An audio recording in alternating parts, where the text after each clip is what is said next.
नमस्कार दोस्तों। Law of attraction में जब आप न्यू होते हो और लॉ ऑफ अट्रैक्शन से रिलेटेड वीडियोस आप देखते हो और सारी चीज़ें समझ भी रहे होते हो, सब कुछ कर भी रहे होते हो, लेकिन उसके बावजूद भी आपकी लाइफ में कोई भी इम्पैक्ट नहीं पड़ रहा होता, लेकिन आपसे बाहर जब आप देखते हो तो लोगों की सक्सेस स्टोरीज एक के बाद एक आ रही होती है। तो ऐसे में हमेशा एक क्वेश्चन आ जाता है माइंड में कि लॉ ऑफ अट्रैक्शन काम क्यों नहीं करता, और ख़ास करके लॉ ऑफ अट्रैक्शन मेरे लिए काम क्यों नहीं करता। अगर आपको भी ये डाउट है और आपका भी ये सवाल है कि लॉ ऑफ अट्रैक्शन सिर्फ आपके लिए क्यों नहीं काम करता, तो ये वीडियो आपके लिए है। इस वीडियो में मैं आपको क्लियरली बताऊंगा कि क्या प्रॉब्लम आती है और कैसे आप उसको सॉल्व कर सकते हो। अब बात जब लॉ ऑफ अट्रैक्शन की आती है तो लॉ ऑफ अट्रैक्शन तो हमेशा ही काम कर रहा होता है, यानी आपके मन में अगर थॉट आ रहा है, अगर आप फील कर रहे हो कुछ भी, तो लॉ ऑफ अट्रैक्शन आपके लिए काम कर रहा है। क्योंकि मैनिफेस्ट वही होता है जिस इमोशन में आप होते हो, उसकी इक्विवेलेंट चीज़ें आपकी लाइफ में मैनिफेस्ट होती है। अगर आप most of the time negative रहते हो तो नेगेटिविटी लाइफ में ज़्यादा मैनिफेस्ट होती है। मोस्ट ऑफ द टाइम आप पॉजिटिव रहते हो तो पॉजिटिविटी ज़्यादा मैनिफेस्ट होती है। और अगर आप कंफ्यूज रहते हो अपनी लाइफ में बहुत ज़्यादा, तो और ज़्यादा कन्फ्यूज़न मैनिफेस्ट होती है। अब इस जगह पर देखोगे, जैसा मैंने कहा कि लॉ ऑफ अट्रैक्शन तो काम हर किसी के लिए करता है, बस डिफरेंट इतना आ जाता है कि किसी के फेवर में करता है, किसी के अगेंस्ट करता है। किसी को वो मिलता है जो वो चाहते हैं, किसी को वो मिलता है जो वो बिल्कुल नहीं चाहते हैं। अब लॉ ऑफ अट्रैक्शन को फॉलो करते हुए मुझे ऑलमोस्ट 2 साल हो चुके हैं, और इससे पहले तक जब तक मैं अब्राहम को नहीं पढ़ता था, मेरी भी यही शिकायत रहती थी कि लॉ ऑफ अट्रैक्शन मेरे लिए काम नहीं करता। लेकिन अब अगर अपनी लाइफ में देखूँ तो अब सारी चीज़ें मेरे लिए वर्क करती है, मेरे फेवर में। और इन 2 सालों में मैंने लॉ ऑफ अट्रैक्शन में जो चीज़ें सीखी है वो इस वीडियो में मैं आपको पॉइंटर्स के तौर पे बताऊंगा। तो पहला पॉइंट अगर आप देखोगे तो यही होता है कि लॉ ऑफ अट्रैक्शन में आपको प्रॉपर नॉलेज होनी चाहिए अपने डिज़ायर को मैनिफेस्ट करने के लिए, जो मुझे मिली है अब्राहम हिक्स की टीचिंग से। और मैं हमेशा कहता आया हूँ कि अब्राहम बेस्ट टीचर है, लेकिन कभी मैंने इसका रीज़न नहीं बताया आपको कि मैं ऐसा क्यों कहता हूँ। क्योंकि मोस्टली लोगों को लॉ ऑफ अट्रैक्शन के बारे में अगर पता चला है तो वो द सीक्रेट से है, लेकिन मेरी वीडियोज़ में अगर आप देखोगे तो द सीक्रेट की बात कभी भी नहीं होती है। इसके पीछे एक बहुत इंटरेस्टिंग स्टोरी है, इससे पहले मैंने कभी शेयर नहीं की, लेकिन आज मैं करना चाहता हूँ ताकि आप समझ पाओ कि एक्चुअल में लॉ ऑफ अट्रैक्शन क्या है। जब अब्राहम से यानी एस्थर और जेरी हिक्स जब अब्राहम के साथ काम करना स्टार्ट किए थे, तो एस्थर और जेरी बहुत जगह जाते थे, जैसे क्रूज़ होते हैं, शिप होती है, उस पर जाते थे और सेमिनार्स बहुत सारे करते थे। तो ये बेसिकली अब्राहम के सेमिनार्स होते थे। तो अब्राहम के एक सेमिनार में एक ऑस्ट्रेलियन पर्सन आती है उनके अलास्कन क्रूज़ में, क्योंकि वो स्टूडेंट रहती है अब्राहम की और अब्राहम से ही उन्होंने अपनी टीचिंग सीखी होती है।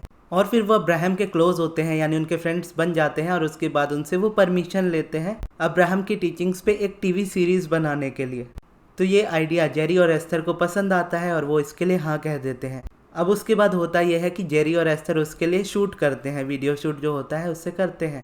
और वो जो पर्सन रहती है जो उसको टीवी सीरीज़ में बना रही होती है, वो अब्राहम की टीचिंग्स को यानी एस्थर और जेरी को जब इंटरव्यू करते हैं, तो उसके बाद उस तरह के और भी टीचर्स को ढूंढते हैं जो लॉ ऑफ अट्रैक्शन को फॉलो करते हैं। और एट दी एंड जब सारे लोगों का इंटरव्यू हो जाता है और उसको शो में एयर करना होता है, यानी टीवी सीरीज़ के लिए जब उसको आगे बढ़ाना होता है, तो किसी रीज़न की वजह से प्रोडक्शन टीम जो उनकी होती है, जो पर्सन आए थे एस्थर और जेरी के पास, वो उसको सीरीज़ में नहीं बना करके एक डॉक्यूमेंट्री में बना देते हैं, यानी एक सिंगल मूवी में बना देते हैं, एक इंट्रोडक्शन की तरह।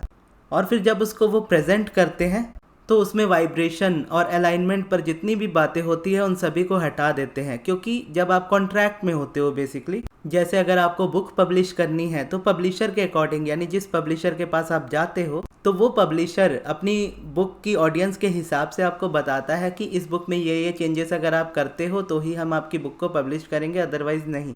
तो फिल्म्स के प्रोडक्शंस में भी बेसिकली इसी तरह से होता है कि अगर आप अपना कोई आइडिया या प्रोजेक्ट लेकर जा रहे हो, तो प्रोड्यूसर को अगर वो चीज़ पसंद नहीं आती है और वो उसमें कुछ चेंजेस चाहते हैं मार्केटिंग के एस्पेक्ट्स पे, क्योंकि अगर वो बना रहे हैं तो उनको एट द एंड बिजनेस करना है, उनको पैसे कमाने हैं, तो वो कुछ चेंजेस एक्सपेक्ट करते हैं आपसे, आप चेंज करते हो तो वो आपको देते हैं उस जगह पे, यानी उस जगह पे उसको रिलीज़ करते हैं जैसा आप चाहते हो। फिर तो ऐसे में जब वो टीवी सीरीज़ बनने वाली थी, लेकिन एट द एंड डॉक्यूमेंट्री बन के रह गई, और जब उसमें से अब्राहम का मोस्टली इंपॉर्टेंट पार्ट को काट दिया गया, जो था अलाइनमेंट और वाइब्रेशन का पार्ट, ये कहते हुए कि ये चीज़ें लोगों को समझ में नहीं आएंगी, इसे लोग ग्रैब नहीं कर पाएंगे और ये रीडर्स को इंटरेस्टिंग नहीं लगेगा, तो इस हिसाब से हम इसको चेंज करना चाहते हैं। अब उसके बाद क्या हुआ, उसके बाद उस टीम ने जो उस मूवी को बनाई थी, जो उस डॉक्यूमेंट्री को बनाई थी, उसका नाम उन्होंने रख दिया द सीक्रेट।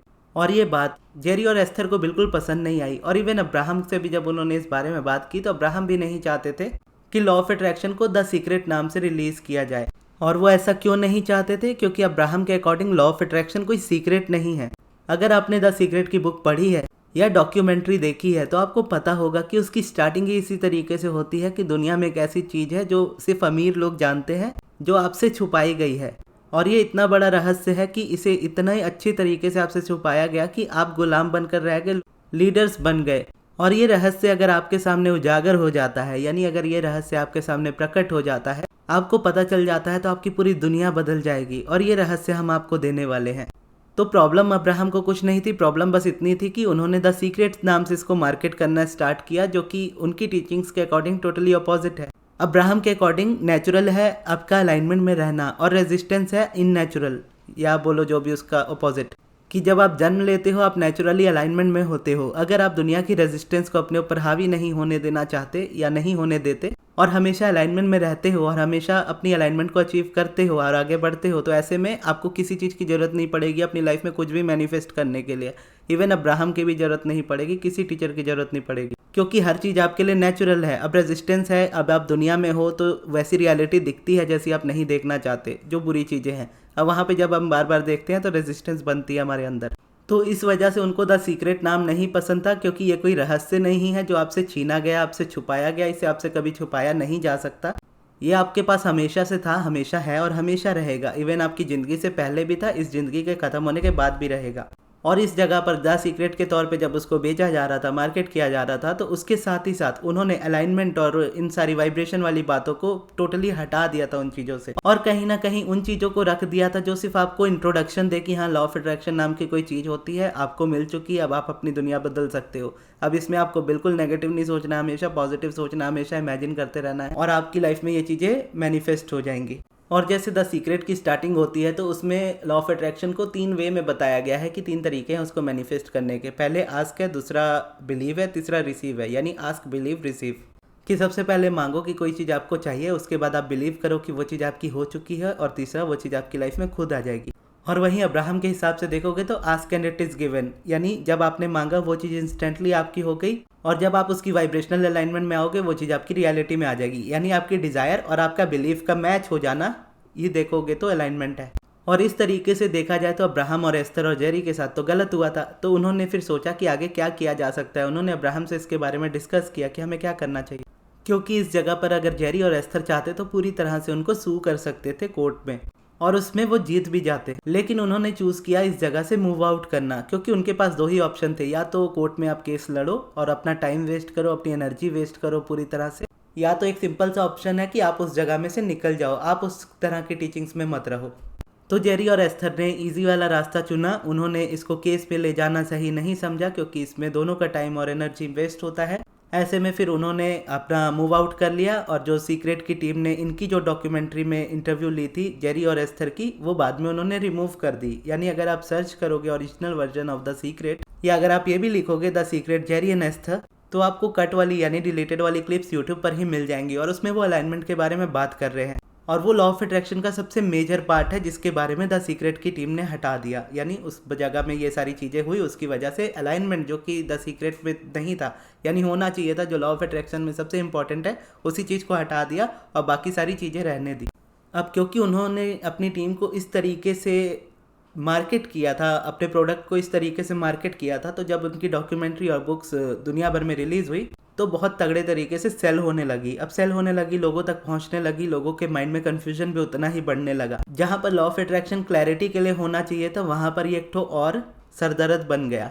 लोग टेक्निक्स करने लगे, लोग पत्ते जलाने लगे, लोग क्या क्या नहीं करने लगे लॉ ऑफ अट्रैक्शन के नाम पे। अब टेक्निक्स में देखता हूँ ना, मुझे जेन्युइनली बहुत हंसी आती है और गुस्सा भी आता है। गुस्सा पहले बहुत ज़्यादा आता था इन चीज़ों को देखते हुए, लेकिन अब देखो तो मुझे बहुत ज़्यादा हंसी आती है इन चीज़ों को देखते हुए। अब बहुत लोग मुझे कहते भी है कि आप इन बातों को पॉइंट आउट करो कि कोई ऐसे टीचर्स है जो इस तरह की चीज़ों को सेल करते हैं और बढ़िया तरीके से लोगों को बेवकूफ़ बना रहे हैं। तो इस जगह पर मैं भी यही सोचता हूँ कि मैं क्यों बोलूँ और क्या ही बोलूँ। इस जगह पे पढ़ के करना भी क्या है, हमने जिनको जो करना है करने दो। जैसे अब्राहम ने अपना मूव आउट करने का फैसला लिया था, हमने भी यानी मैंने भी अपनी लाइफ में इस तरीके से साइड होने का ही फैसला लिया कि मुझे किसी के बारे में कुछ नहीं बोलना।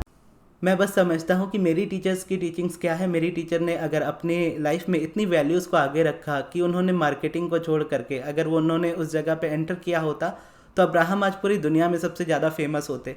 लेकिन उनको भीड़ से ज़्यादा मतलब नहीं था, उनको अपने कंटेंट से मतलब था। उनको ये चाहिए था लाइफ में कि जो लोग लॉ ऑफ अट्रैक्शन सीख रहे वो प्रॉपर तरीके से समझ सके। बेसिकली जो अब्राहम ने एस्थर और जेरी को दिया वही एस्थर और जेरी दुनिया को देना चाहते थे, उससे अलग नहीं देना चाहते थे। अब वही चीज़ जब मेरी लाइफ में आती है तो मेरे लिए भी ये चीज़ ऐसी हो जाती है कि जो अब्राहम ने मुझे दिया है वो मैं आपको दूंगा, यानी जो मेरे एक्सपीरियंस में जुड़ता है वो चीज़ें मैं आपसे शेयर करूंगा। अदरवाइज मैं कोई चीज़ के बारे में कोई बातें नहीं करूंगा। जैसे हाइट को लेकर के होता है, अब हाइट पर मैंने एक वीडियो बनाई थी, वो एक रेंट की तरह थी, यानी मैंने उस पर कुछ भी मैनिफेस्टेशन के बारे में उतनी बात नहीं की थी, क्योंकि आप सभी जानते हो जो काफ़ी टाइम से मुझे फॉलो कर रहे हो कि मैं हाइट मैनिफेस्टेशंस पे कभी वर्क नहीं करता। और इसका रीज़न ये नहीं है, यानी मैं ये नहीं बिलीव करता कि लॉ ऑफ अट्रैक्शन में आप हाइट मैनिफेस्ट नहीं कर सकते।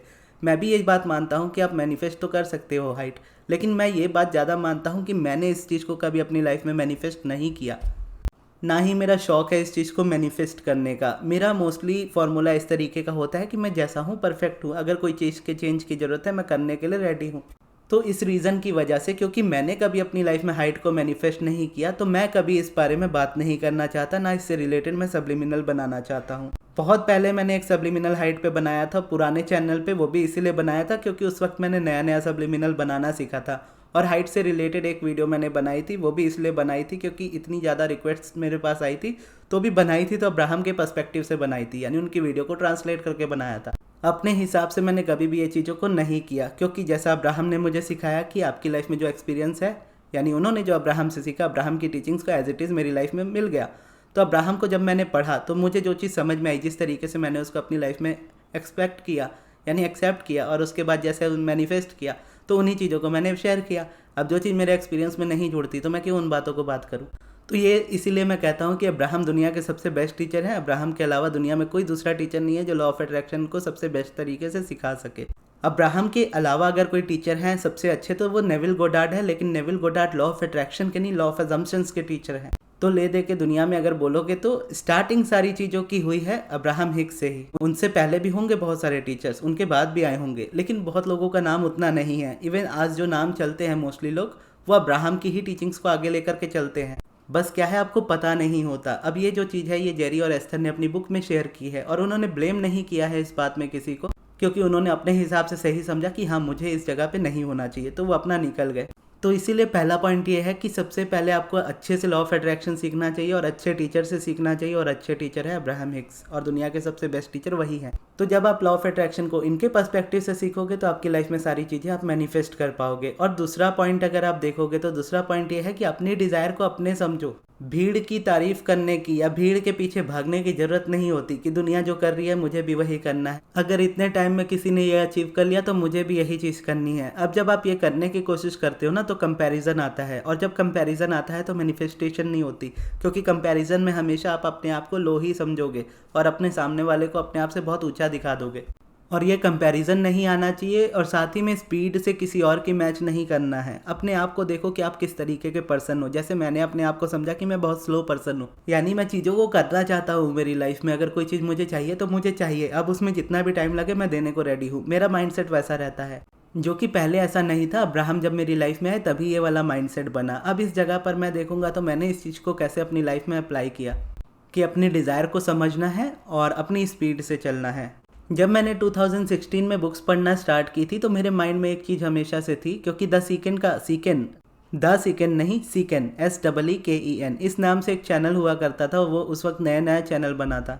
चैनल ओनर का नाम है जीशान शेख। तो जीशान के चैनल पे मैं वीडियोस देखना स्टार्ट की थी मैंने, तो वहाँ पे उन्होंने बुक समरीज पे वीडियोस बनानी स्टार्ट की थी उस वक्त। तो रिच डैड पुअर डैड और 7 habits of highly effective people, ये मेरी पहली 2 बुक्स थी। वो बुक समरीज बनाते थे। तो जब मैंने बुक्स पढ़ना स्टार्ट की तो मेरे माइंड में यही आंसर था हमेशा से कि मुझे यूट्यूबर बनना है, और मेरा चैनल भी वीडियोस में, मतलब अगर मैं वीडियो बनाऊंगा तो मेरा चैनल भी रिलेटेड होगा बुक से ही। अब मुझे नहीं पता था कि मैं क्या करूँगा। अब स्टार्टिंग में मैंने समरी वाला चैनल बनाया भी था, बाद में डिलीट कर दिया था।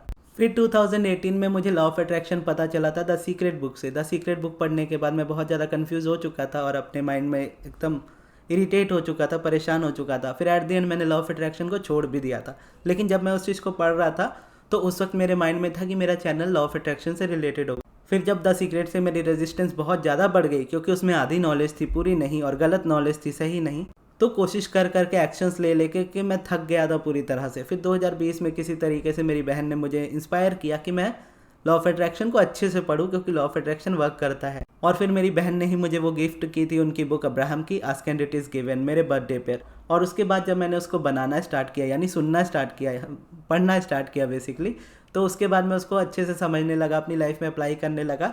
फिर ये चीज़ मेरे माइंड में क्लियर हो गई कि हाँ, मुझे लॉ ऑफ अट्रैक्शन पे वीडियोस बनानी है, लेकिन अब्राहम की टीचिंग्स पे। अब ये मैं आपको बता दूं कि लॉ ऑफ अट्रैक्शन के आने से पहले, यानी अब्राहम के लॉ ऑफ अट्रैक्शन के मेरी लाइफ में आने से पहले ही मेरा ये चैनल गगन यूनिवर्स बन चुका था। क्योंकि जब मेरी बहन ने मुझे बोला था कि वापस से लॉ ऑफ अट्रैक्शन सीखना स्टार्ट करो, क्योंकि लॉ ऑफ अट्रैक्शन वर्क करता है, उस वक्त मेरे पास बुक नहीं थी अब्राहम की। तो अगर मुझे वापस से स्टार्ट करना है तो मैं कहाँ से करूँगा। मेरे पास 2000 सीक्रेट बुक थी, तो मैंने वहीं से स्टार्ट किया था वापस से। तो वापस से ही वही प्रॉब्लम होने लगी थी कि कुछ टाइम तक सही लग रहा है, फिर गलत होने लग रहा है। तो ऐसे टाइम में मैंने स्टार्टिंग में कुछ वीडियोस बनाई थी, और वीडियोस बनाते बनाते मेरा चैनल भी बहुत इंस्टेंटली ग्रो होने लगा था। क्योंकि उस वक्त मैंने एक कोर्स लिया हुआ था यूट्यूब का, उससे मैंने सीखा था कि कैसे यूट्यूब में वीडियोस को वायरल किया जाता है। तो सबसे पहली वीडियो है जो मेरे चैनल पर आज भी है, आप ओल्डेस्ट वाले सेक्शन में जाके देखोगे तो आपको मिल जाएगी, है मनी एफर्मेशंस इन हिंदी। तो उसका एसईओ वगैरह, टाइटल, टैग, डिस्क्रिप्शन सब कुछ इतना बेस्ट था कि वो वीडियो काफ़ी ज़्यादा वायरल हो गई थी। पहली ही वीडियो मेरी 35-40,000 व्यूज़ इजीली उसमें आ गए थे, और 800 के ऊपर सब्सक्राइबर्स हो गए थे। अब सोशल ब्लेड जो प्लेटफॉर्म होता है, socialblade.com, उसमें जा करके मेरे चैनल को देख सकते हो, जिसमें आप एनालिस करते हो बेसिकली दूसरे चैनल्स का। तो एक टाइम आया जब मेरे व्यूज़ इतने ज़्यादा फास्ट हो गए, तो इतने कमेंट्स उसमें आने लगे थे, और सारे के सारे किस तरीके के थे, द सीक्रेट के जैसे थे। कोई मुझे बोलता था कमेंट में कि घर के लिए कोई टोटका बताओ, रिश्ता का मुझे फिक्स करना है उसके लिए कोई टोटका बताओ, ये वाली टेक्निक बताओ, वो वाली टेक्निक बताओ। तो उस जगह पे मैं इतना डिमोटिवेट हो गया था कि मैं आपको क्या बताऊं। व्यूज़ मेरे इतने ज़्यादा आ रहे थे, कुछ टाइम में मेरा चैनल मोनेटाइज हो जाता। मुझे क्या करना था, बस मुझे उसमें कंटिन्यू रहना था और अंडरस्टैंड तरह की वीडियोस बनाते रहनी थी। लेकिन मैंने चूज़ किया कि नहीं, मैं इस तरह की लाइफ नहीं चाहता, और ना ही इस तरह की मैं ऑडियंस चाहता हूँ। और उसमें से कुछ क्वेश्चंस थे जो जेन्युइनली अच्छे थे और वो आंसर्स चाहते थे, लेकिन क्योंकि मुझे खुद नहीं आता था लॉ ऑफ अट्रैक्शन उस वक्त, तो मैं कैसे उन बातों को शेयर करता।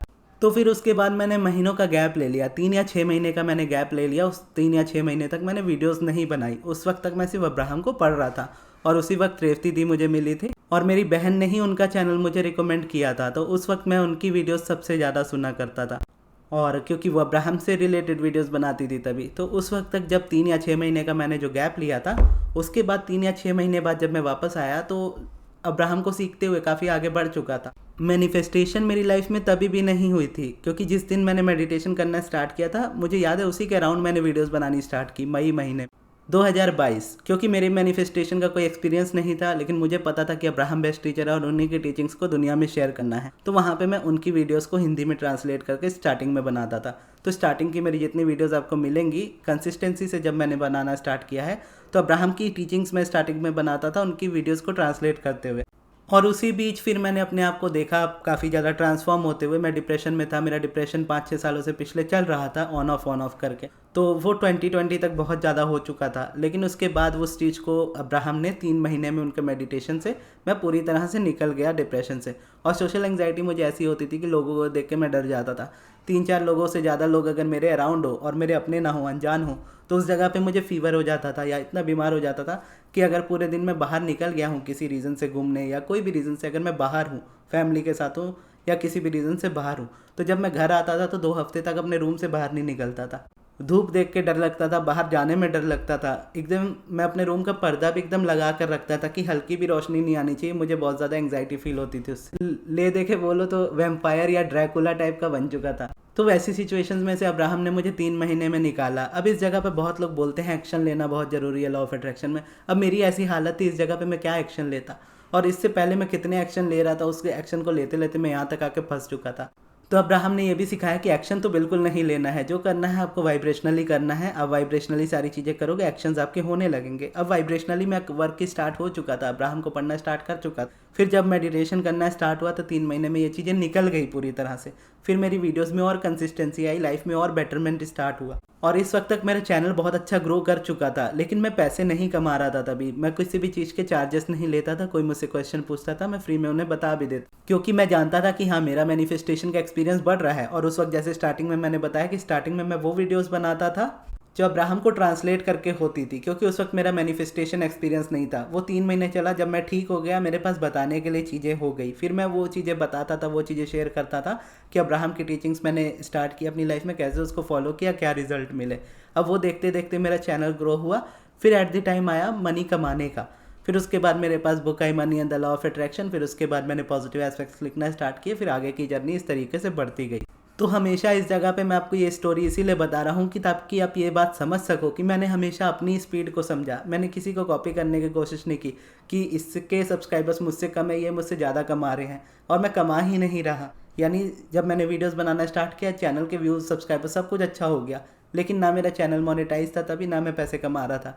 जबकि लोग मुझसे कहते थे कि आप वेबिनार लो या क्लासेस लो। तब क्या लोग आज भी कहते हैं कि आप वेबिनार लो या क्लासेस लो, मैं स्टिल नहीं लेता, क्योंकि मैं समझ चुका हूँ इस बात को कि मैं टीचर नहीं हूँ। मैंने लॉ ऑफ अट्रैक्शन को मेरी लाइफ में फॉलो किया है, बहुत अच्छे से समझा है, बहुत अच्छे से जानता हूँ, मैं आपको बता भी सकता हूँ। लेकिन मेरी कंफर्ट क्या है इस जगह पे? मेरी कंफर्ट ये है कि मैं यूट्यूब पे बताना पसंद करता हूँ। मैं वैसा टीचर नहीं हूँ जो एक जगह पर आपको ला करके सारी चीज़ें बता पाऊँ, क्योंकि अगर मैं देखूँ तो मैं चैनल में सारी चीज़ें शेयर करता हुआ आया हूँ। तो वेबिनार लेने का तो खास करके कोई मतलब वही नहीं बनता, तुक्की नहीं बनता उसका। जब सारी चीज़ें मेरे चैनल पर ही है तो मैं वेबिनार में क्या ही बताऊंगा। तो स्टिल अगर मुझे कमाने तो थे पैसे, तो इस जगह पर यूनिवर्स ने मुझे अलग रास्ता दिया, सब्लिमिनल का, जहाँ पर क्योंकि मैं कंटेंट क्रिएशन पसंद करता हूँ तो मुझे क्रिएशन के तौर पे वो पैसे मिलने स्टार्ट हुए। और एडवाइस दे सकता हूँ, किसी को गाइड कर सकता हूँ, तो उसके हिसाब से फिर पर्सनल सेशन जुड़ा, क्लासेस जुड़ी। लेकिन एट द एंड जब मैं समझा कि हाँ मैं नहीं कर सकता, इस चीज़ को नहीं करना चाहता, तो मैं रिलीज़ कर लिया उस चीज़ से। और क्लासेस छोड़ने का इम्पैक्ट मेरी लाइफ में पड़ता है इनकम को लेकर के, ये मुझे पहले ही पता था और पढ़ा भी, लेकिन स्टिल मुझे उससे कोई फ़र्क नहीं पड़ता था, क्योंकि मुझे ये चीज़ करनी ही नहीं थी। मैं उसमें से निकल आया। और आज भी मोस्टली लोग, या बोलो बहुत सारे लोग मुझसे ये पूछते हैं कि लॉ ऑफ अट्रैक्शन में लोग अपने व्यूज़ और सब्सक्राइबर्स को क्यों नहीं मैनिफेस्ट कर लेते। तो अगर मैं मेरी स्टोरी स्टार्टिंग से, जैसे मैंने आपको बताया, तब से लेकर अभी तक, क्या आपको लगता है खुद भी कि मुझे इतनी ज़्यादा ज़रूरत होती होगी, या इतना ज़्यादा मैं डिज़ायर करता हूँ सब्सक्राइबर्स और व्यूज़ को? क्योंकि ना तो मैं अपना चेहरा कभी दिखाता हूँ, जो पहले मैंने दिखाया भी था वो भी फ़ोटोज़ मैंने डिलीट कर ली, जो इंस्टाग्राम पे फ़ोटोज़ मैंने डाली थी वो भी मैंने डिलीट कर ली, लाइव जो मैं आया था वो भी मैंने अपने मेंबर्स ओनली कर दिए, क्योंकि मैं समझ चुका हूँ या मान चुका हूँ इस बात को कि मैं किस तरह की लाइफ चाहता हूँ। मुझे दूसरों की लाइफ में कोई इंटरेस्ट नहीं, कोई किस तरीके से जी रहा है, कैसे भी कोई अपनी लाइफ को जी रहा है, उनकी मर्ज़ी है। मुझे क्या चाहिए? मुझे मेरी लाइफ में प्राइवेसी चाहिए। और जैसे चैनल की फर्स्ट वीडियो का मैंने बताया था, इतने व्यूज़ और इतने सब्सक्राइबर्स एक बार में बढ़ने स्टार्ट हो गए थे, और कमेंट्स ऐसे ऐसे आने स्टार्ट हुए थे कि मैंने उसका टाइटल, टैग, डिस्क्रिप्शन, ये सारी चीज़ें चेंज कर दी। चेंज करने के बाद इंस्टेंटली मेरे व्यूज़ और सब्सक्राइबर्स बढ़ना इमीडिएटली रुक गए। तो बढ़ते हुए सब्सक्राइबर्स मुझे इसलिए नहीं अच्छे लग रहे थे कि जिस तरीके की ऑडियंस मैं चाहता था उस तरीके की ऑडियंस मेरे पास नहीं थी, उससे टोटली डिफरेंट थी। उस तरह की ऑडियंस थी जो टोटका पसंद करती है, जो टेक्निक्स पसंद करती है, और ये चीज़ें मुझे शुरू से नहीं पसंद है, क्योंकि इस चीज़ ने मेरी लाइफ को कितना ख़त्म किया था उस टाइम पे मैं जानता हूँ, और मैं नहीं किसी की लाइफ को ख़त्म करूँगा इस तरीके से। तो मेरी एक तरीके से बोलूँगा ज़िद बन गई कि दुनिया में लॉ ऑफ अट्रैक्शन को सिखाया किस तरीके से जा रहा है, और एक्चुअल में लॉ ऑफ अट्रैक्शन है क्या। तो इसीलिए मेरी डिज़ायर कभी ये नहीं रही कि मेरे पास बहुत सारा सब्सक्राइबर्स एक बार में आए। सब्सक्राइबर्स चाहिए, हर किसी को चाहिए होते हैं, व्यूज़ भी हर किसी को चाहिए होती है, लेकिन मुझे चाहिए कि ये ग्रेजुअल स्टेप में होता रहे, ताकि मैं मैनेज कर पाऊँ, क्योंकि मैं नहीं चाहता कि इतनी भीड़ एक बार में मेरे चैनल में आ जाए फिर मैं मैनेज ना कर पाऊँ। और फिर ये चीज़ें भी डिसाइड की कि दुनिया चाहे जो भी सोचे, दुनिया चाहे कोई भी रिक्वेस्ट करे, मैं वीडियोस उसी टॉपिक पे बनाऊंगा जिस वीडियो पे मैं बनाना चाहता हूँ। अब किसी को देखना है देखे, किसी को नहीं देखना है ना देखे, उनकी मर्ज़ी। तो ये एक ईगोइस्टिक और एटीट्यूड वाला बिहेवियर लेकर ही मैं स्टार्टिंग से चला हूँ मेरे चैनल पे, कि मुझे अब्राहम की टीचिंग्स को शेयर करना है, अपने एक्सपीरियंस के साथ शेयर करना है। अब अब्राहम की टीचिंग्स, जैसा अब्राहम उस जगह पे थी जब उनके सामने ये चॉइस थी कि वो या तो केस करते या तो उस चीज़ को छोड़ देते, तो उस चीज़ को छोड़ करके तो वो आगे बढ़ने का अपना फैसला लिया और अपनी टीचिंग्स को दुनिया भर को देते रहे। तो जिनको जिनको चाहिए वो टीचिंग्स उन तक पहुंच जाती है। ठीक उसी तरीके से जैसा अब्राहम कहती है कि जब स्टूडेंट रेडी होता है टीचर उनकी लाइफ में पहुंच जाता है, जैसे मेरी लाइफ में अब्राहम पहुंचे थे। अब इसी तरीके से मैं शेयर करता हूं कि मेरी वीडियोस मैं बना देता हूं, अब जो स्टूडेंट रेडी होगा उसको सुनने के लिए उस तक ये पहुंच जाएंगी, और मुझे जितना चाहिए उतना मुझे मिल जाता है। मुझे जितने पैसे चाहिए उतने मिल जाते हैं, मुझे जितने क्लाइंट्स होने चाहिए उतने मिल जाते हैं।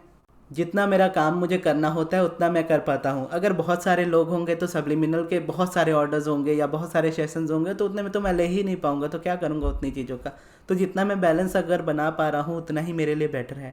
और टाइम के साथ साथ इंस्टेंटली ग्रोथ होती रहनी चाहिए, चाहे वो धीरे हो चाहे वो फास्ट हो। अब किसी को फास्ट पसंद आती है, मुझे ऐसी पसंद आती है जिसमें मैं बैलेंस बना पाऊँ, तो मेरे हिसाब से मेरी लाइफ परफेक्ट है।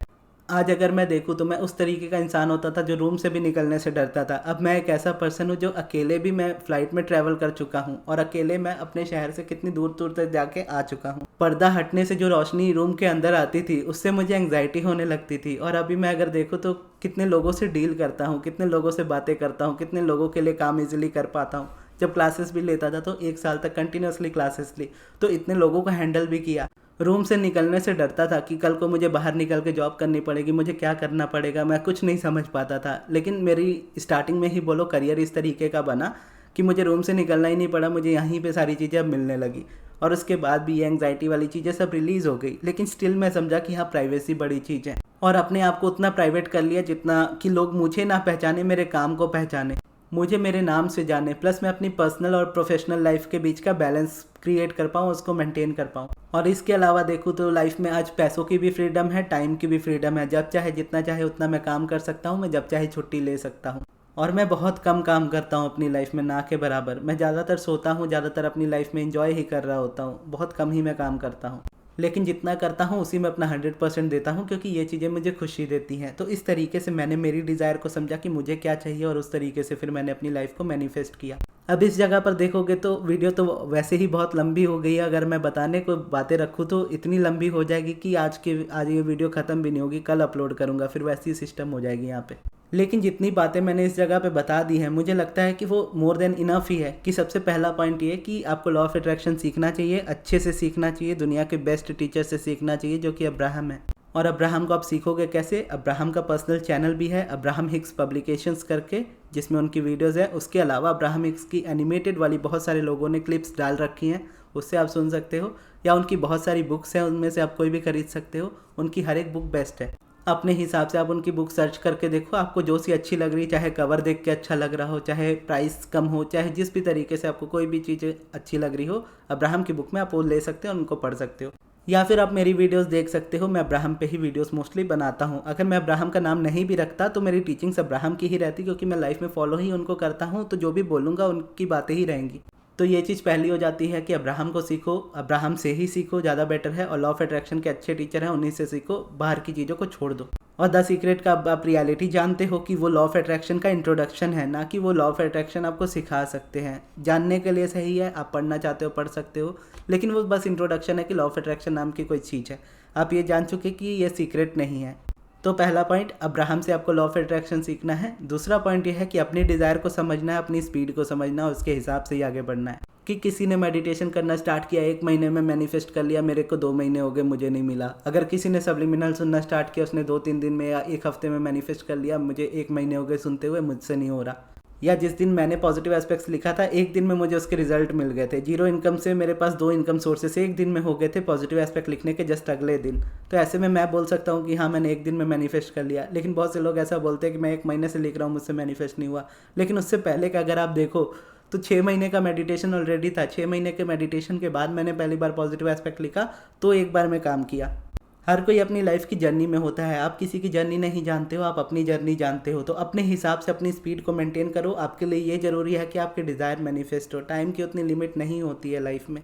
आपको लगता है कि कोई चीज़ आपकी लाइफ में से निकल गई है, लेकिन आप उसको सालों बाद भी मैनिफेस्ट कर सकते हो, चाहे वो कोई भी चीज़ हो। अब हो ही बस वही बात हो जाती है रेजिस्टेंस वाली कि माइंड बिलीव नहीं कर पाता। अब जिस पर्सन के साथ मैं रिलेशनशिप में हूँ ना, वो मेरे 2014 की फ्रेंड है। किसी मिसअंडरस्टैंडिंग की वजह से हम अलग हो गए थे। तो 2014 के बाद अगर मैं बोलूँ रिलेशनशिप में, मैं उस पर्सन के साथ वापस आया 2023 में। 9 ईयर्स का डिफरेंस। और यही इकलौता ऐसा टॉपिक है जिसमें मैंने कुछ भी वर्क नहीं किया। मैं सीधा जगन्नाथ मंदिर गया था जब पुरी में, तो बस बोल दिया था अब आपके हाथ में, आप जो करना है करो, मुझे दोनों मंजूर है। आप दोगे तो भी अच्छा, आप नहीं दोगे तो भी अच्छा। दोनों जगह पे मैं एक्सेप्ट करूँगा, दोनों जगह पे कभी कंप्लेन नहीं करूँगा। और फिर जब वहाँ से वापस आया जगन्नाथ जी को ये सारी बातें बोल करके, दिल की बातें उनको दे करके, और लेट गो हो गया बेसिकली उस वक्त, तो आते ही ये चीज़ें मेरी लाइफ में स्टार्ट हो गई।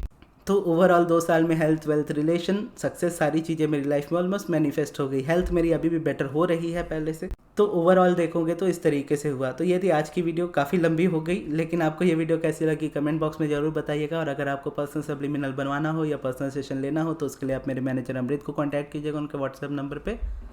उनका व्हाट्सएप नंबर मैं आपको कमेंट बॉक्स में दे दूंगा। और इस वीडियो को यहाँ तक देखने के लिए बहुत बहुत धन्यवाद। और अगर आपके कोई ऐसे एक्सपीरियंसेस हो अलाइनमेंट से रिलेटेड तो आप ज़रूर शेयर कीजिएगा।